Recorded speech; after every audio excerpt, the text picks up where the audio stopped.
नमस्कार, मी समीर देशमुख. संकल्पतर्फे घेऊन आलेलो एक तुम्हाला जी-आय-सीची जी रिक्रुटमेंटची आत्ता जस्ट ॲड आलेली आहे, ज्याच्यावर आकाश जाधव सरांनी ऑलरेडी व्हिडिओ दिलेला आहे. तर आज हा व्हिडिओ आपण बघणार आहोत.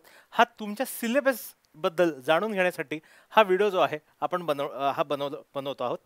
तर बघा इकडे तुम्ही जर जी-आय-सीची जर वेबसाईट उघडली तर त्याच्यात पी-डी-एफमध्ये जी त्यांची रिक्रुटमेंट आलेली आहे, जी असिस्टंट मॅनेजरसाठी जी स्पेशलिस्टची रिक्रुटमेंट आहे, तर त्याच्यासाठी जी ॲड आलेली आहे त्याच्यात प्रोफेशनल नॉलेजबद्दल दिलेलं आहे. ठीक आहे, तर प्रोफेशनल नॉलेजला किती मार्क आहेत, काय आहेत, हे सगळं तुम्ही एकदा ती पी-डी-एफ आहे ती एकदा चेक करून घ्यावी. त्याच्यात तुम्ही बघावं किंवा मागचा जो जी-आय-सी बद्दल आकाश सरांनी आपल्या संकल्पच्या यूट्यूब चॅनलवर जो व्हिडिओ टाकलेला आहे तो एकदा बघून घ्यावा. ठीक आहे, तर सॅलरी वगैरे ऑलरेडी दिलेली आहे. सॅलरी भरपूर आहे. माझ्या मते जर आपण सगळे पर्क्स वगैरे जर आपण सगळे आपण घेतले तर ती सॅलरी तुमची 1.5 लाख पर मंथच्या पेक्षाही जास्त ती जाते.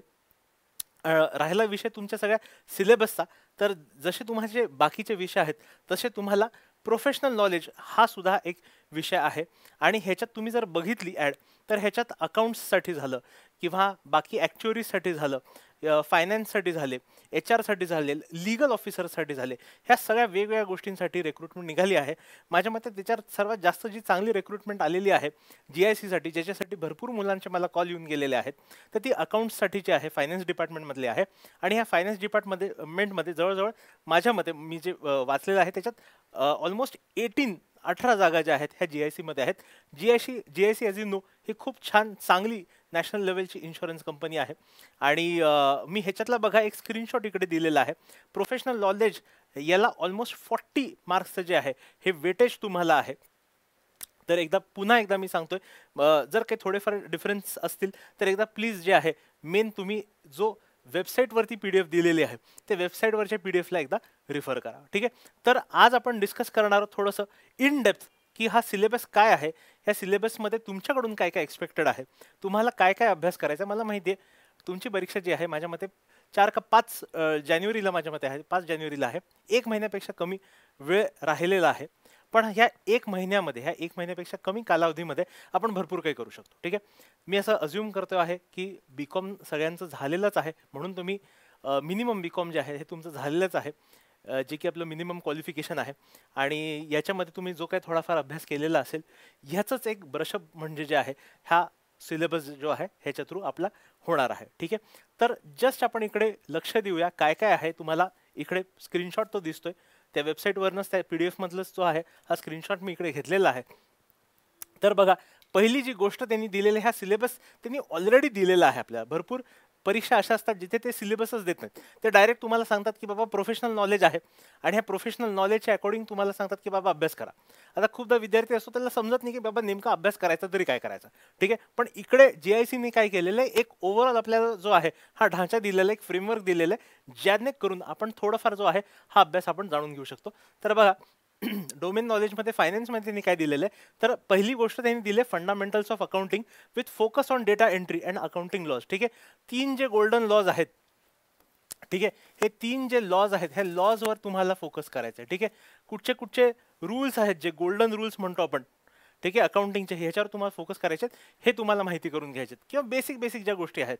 ठीक आहे, की बाबा जर्नल एंट्री काय आहे, लेजर काय असतं, जर्नलमधून लेजरला जातं का कुठे जातं, ठीक आहे, ट्रायल बॅलन्स काय आहे, बॅलन्स शीट काय आहे. तर हे सगळे बेसिक झाले, फंडामेंटल्स ऑफ अकाउंटचे बेसिक झाले. ठीक आहे, रिअल अकाउंट काय असतो, पर्सनल अकाउंट काय असतं, नॉमिनल अकाउंट काय असतं, त्याचे काय लॉज आहेत, त्याचे काय रूल्स आहेत, हे जाणून घेणं आपल्याला अतिशय महत्त्वाचं आहे. ठीक आहे, तर हा पहिला पॉईंट इकडे त्यांनी तसा कव्हर केलेला आहे.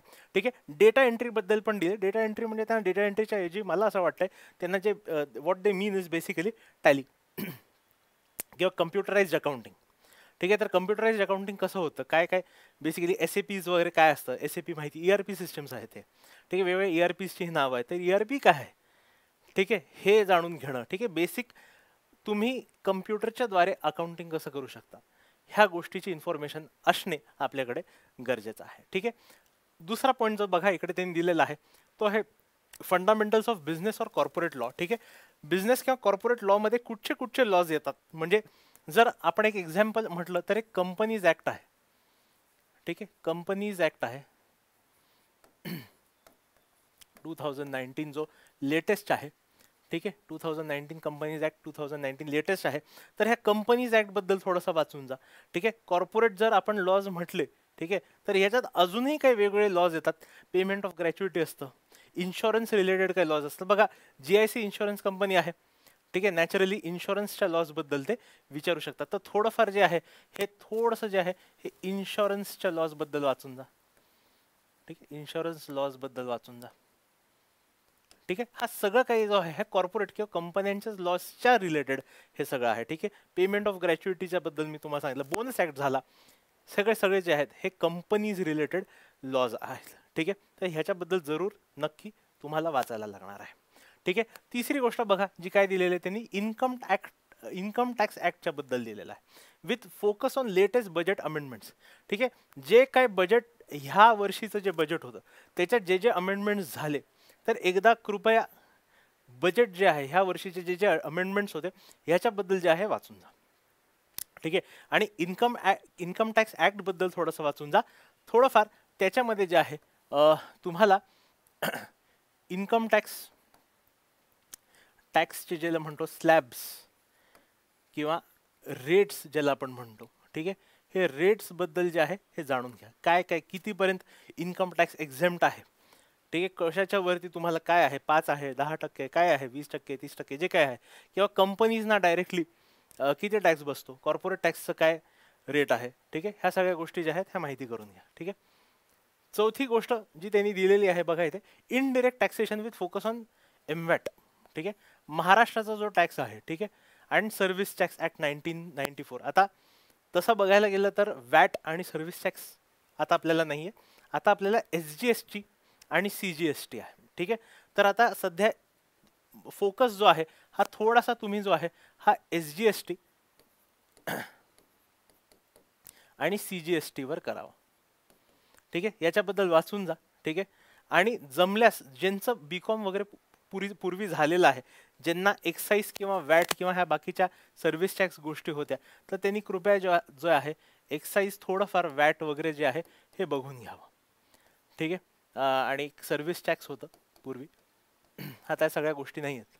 ठीक आहे. तर हे पण वाचून जा. ते पण जे जुने लॉज असतील किंवा जे काय असतील हे थोडे टॅक्सेशनचे लॉज जे आहेत इनडिरेक्ट टॅक्सवाले जे आहेत हे वाचून जा. इवन GST कितीवर काय काय रेट्स आहेत, काय स्लॅब्स आहेत, किंवा स्लॅब्स म्हणण्यापेक्षा काय वेगवेगळे रेट्स आहेत, 5% आहे का, अजून 2.5% आहे का, 28% आहे, कशावर लागतं, कुठच्या प्रॉडक्ट्सवर लागतं.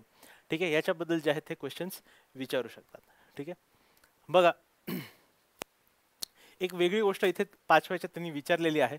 बघा त्यांनी काय सांगितलंय, investment operations with focus on fundamental knowledge of working of BSE NSE commodity exchange. ठीक आहे. Investment operations with focus on fundamentals. ठीक आहे. आता ही खूप वेगळी गोष्ट आहे.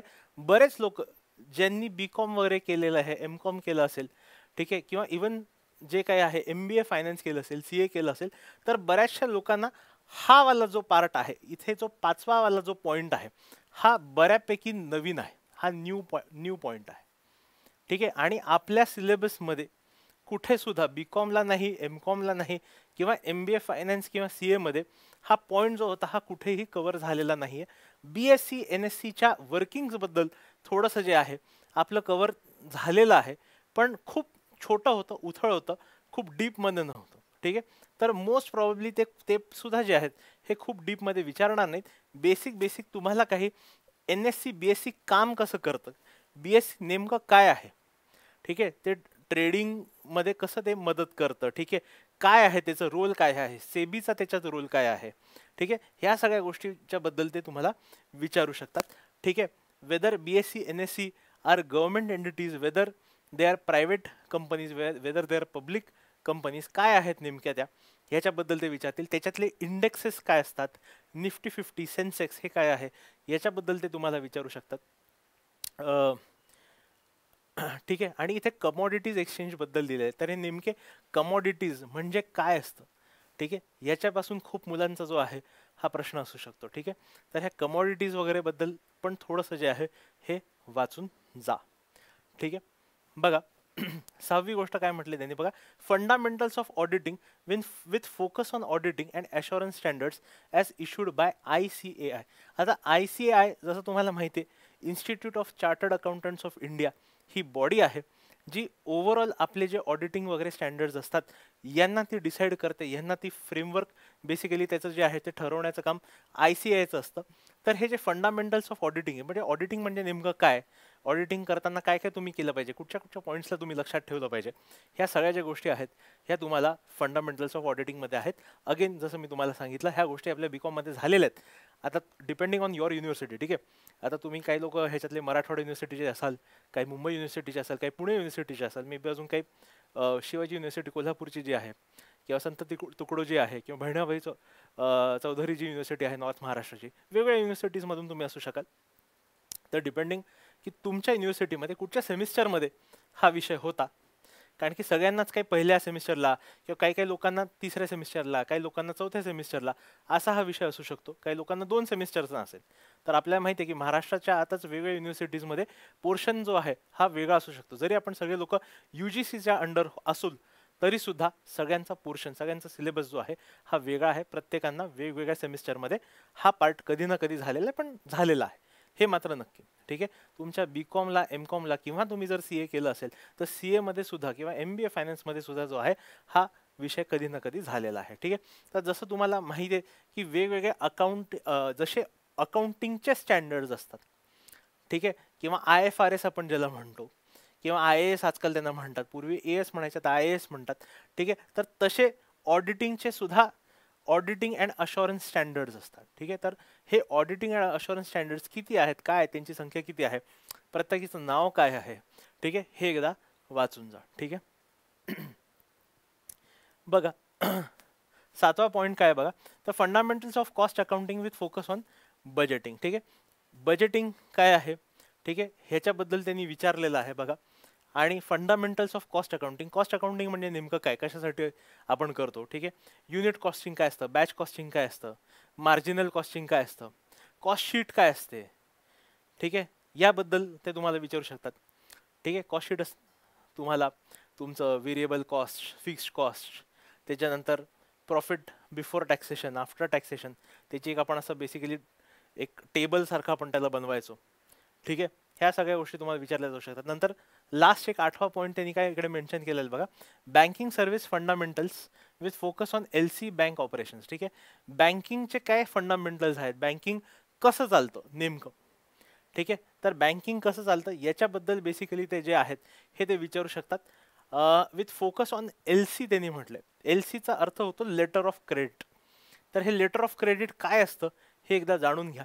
आणि बाकीचे बँकचे ऑपरेशन्स, ओव्हरऑल बँकचे ऑपरेशन्स, बँक कशी काम करते, ओव्हरऑल इन्व्हेस्टमेंट ते कसे करतात, लोन्स कसे डिस्बर्स करतात, बेसिक ओव्हरऑल त्यांनी हे प्रोफेशनली तुम्हाला विचारलेलं आहे. आणि जसं अगेन हा जो पॉईंट आहे टेक्निकली स्पीकिंग, हा पॉईंट आपल्याला कधीच BCom, MCom किंवा CAच्या परीक्षांमध्ये नव्हता. हा तुमचा एक जनरल नॉलेजचा, जनरल प्रोफेशनल नॉलेज किंवा जनरल एक फायनान्शियल नॉलेजचा हा पार्ट आहे.